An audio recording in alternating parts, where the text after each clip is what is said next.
Are you familiar with an Israeli study that had 2.5 million patients and found that the vaccinated group was actually 7 times more likely to get infected with COVID than the people who had gotten COVID naturally? Senator, I'd have to get back to you on that one. I'm not familiar with that study.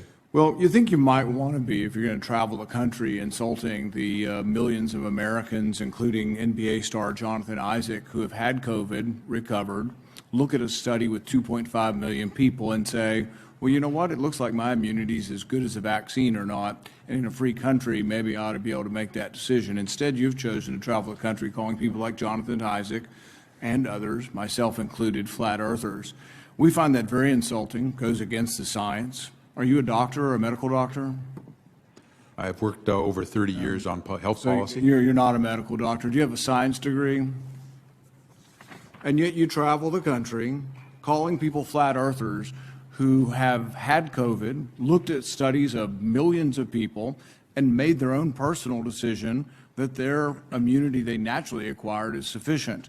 But you presume somehow to tell over 100 million Americans who have survived COVID that we have no right to determine our own medical care. You alone are on high, and you've made these decisions, a lawyer with no scientific background, no medical degree. This is an arrogance coupled with an authoritarianism that is unseemly and un-American. You, sir, are the one ignoring the science. The vast preponderance of scientific studies, dozens and dozens, show robust, long-lasting immunity after COVID infection. Even the CDC does not recommend measles vaccine if you have measles immunity. The same was true for smallpox. But you ignore history and science to shame the flat earthers, as you call them. You should be ashamed of yourself and apologize to the American people for being dishonest about naturally acquired immunity. You want more people to choose vaccination? So do I. You want to lessen vaccine hesitancy? So do I. You want to have that happen? Quit lying to people about naturally acquired immunity. Quit lording it over people, acting as if these people are deplorable and unwashed. Try persuasion instead of government cudgels. Try humility instead of arrogance. Try freedom instead of coercion. But most of all, try understanding that there's no more basic medical right than deciding what we inject into our bodies. Today, after hearing that millions of people in a study show without a doubt that there's a great deal of immunity from getting it naturally, do you want to apologize to the 100 million Americans who suffered through COVID, survived, have immunity, and yet you want to hold them down and vaccinate them? Do you want to apologize for calling those people flat earthers? Senator, I appreciate your question and appreciate that everyone has their opinion. We follow the facts and the science at HHS. We use the expertise of the medical professionals, the scientists at HHS to make decisions. It's a team effort, and we rely on what is on the ground showing us results. Except for the dozens and dozens of studies. In fact, most, if not all of the studies show robust immunity from getting the disease naturally. The CDC says if you've had measles and have immunity, you don't have to be vaccinated. The same was true of smallpox. You're selectively doing this because you want us to submit to your will. You have no scientific background, no scientific degrees, and yet you aren't really concerned about 100 million Americans who had the disease. You just want to tell us, do as you're told. That's what you're telling us. You want to mandate this on all of us. You're going to tell us if I have 100 employees, you're going to put me out of business with a $700,000 fine if I don't obey what you think is the science. Don't you understand that it's presumptuous for you to be in charge of all the science? Have you ever heard of a second opinion? I can't go to my doctor and ask my doctor's opinion. I mean, this is incredibly arrogant, combined with this authoritarian nature that you think, well, we'll just tell all of America to do what I say, and they better, or we'll fine them, or put them in jail, or not let them go to school, or not let them travel. The science is against you on this. The science is clear. Naturally acquired immunity is as good as a vaccine. The Israel study actually showing it better. This isn't an argument against the vaccine, but it's an argument for letting people make a decision who already have immunity. You're not willing to consider natural immunity?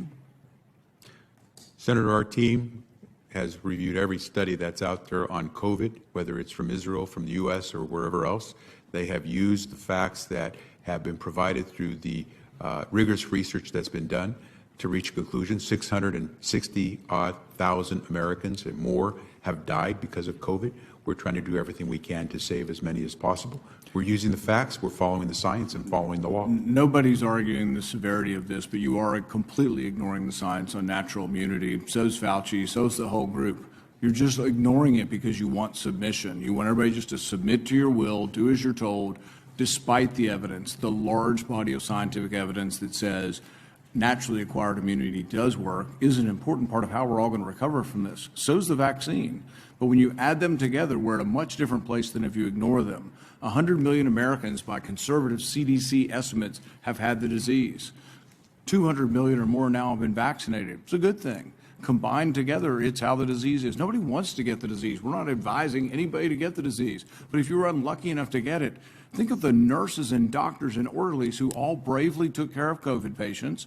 There was no vaccine for a year and a half. They took care of people, risked their lives. They got it, survived. And now people like you are arrogant enough to say, you can no longer work in the hospital because you've already had the disease. We're going to force you to take a vaccine that the science does not prove is better than naturally acquired. That's an arrogance that should be chastened. Thank you. Thank you, Senator. Senator Cruz. We talked just a minute ago about the difference between law and politics. We heard some impassioned political speeches, but also a question that just was asked by my friend from New Jersey. Is there anything in this memo to tell a parent that they're being targeted for harassment and intimidation? I would note that the letter from the school boards cited 20 instances, 15 of which were nonviolent. The letter from the school board described them as domestic terrorism. Within days, the Department of Justice snapped to the commands of the special interest and issued a memo, a directive to the Department of Justice and a directive to the FBI. This is again where law matters. The opening sentence describes a disturbing spike in harassment, intimidation, and threats of violence. Now, you spent a long time as a judge when you have three things listed.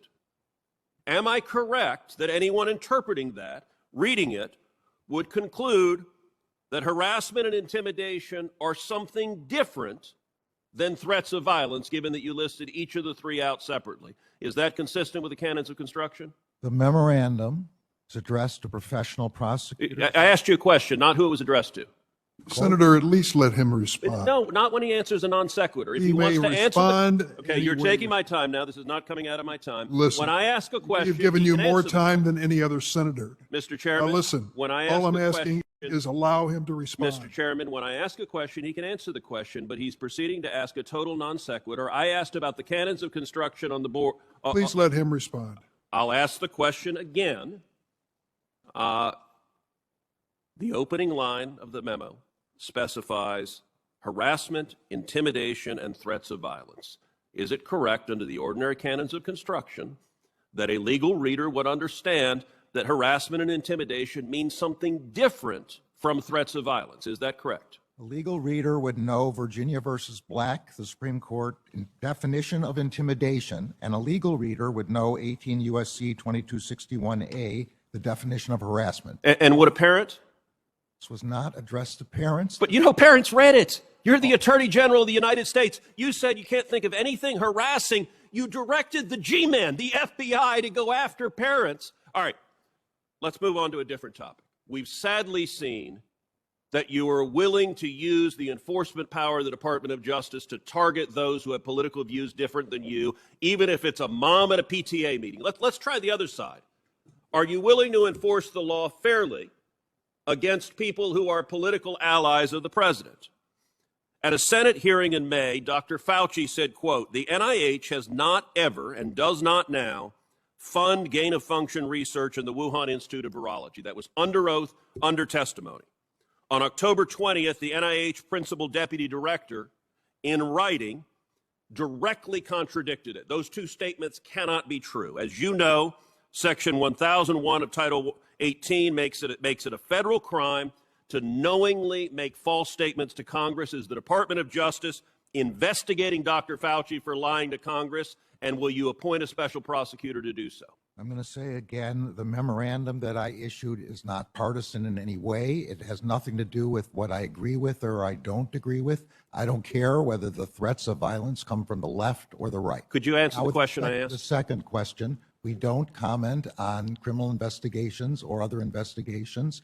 If, Well, amazingly, when it's the political enemies of the administration, you comment loudly in a memo. Let me ask one other question. You're not asking- you weren't- President Biden recently said in a national town hall that police officers who decline to get vaccinated should be fired. Do you agree with President Biden on that? I think all police look. I stood on the stage at the mall where the 700 and some police officers who died this year were commemorated. Let me try again. Do Huge you agree with the percentage president? It's a yes or no. You've asked questions as a judge. You know how to get a yes or no. Do you agree with the president? Yes or no? A large percentage of the law officers who died this year died from Do COVID-19. you agree with President Biden that police officers who decline to get vaccinated should be fired? Yes or no? And if they had been vaccinated, they wouldn't have died. So is that a yes? You do agree with the Not president? one police officer. In Chicago, a third of the police officers did not file their vaccination status. Do you think Chicago should fire a third of its police officers when murder rates and crime rates are skyrocketing? This is a determination that the city of Chicago will have to make. So do you agree with the president? The president said yes. Do you agree with him? You are the chief law enforcement officer of the United States. Do you agree with Joe Biden saying fire police officers despite skyrocketing crime rates? That is a question that is a one of state law there and will have to be decided by the state. You have no view on whether we should fire Senator, cops? your time has expired. Well, you used 2 minutes. No, I certainly did not. Senator Blumenthal. Thanks, Mr.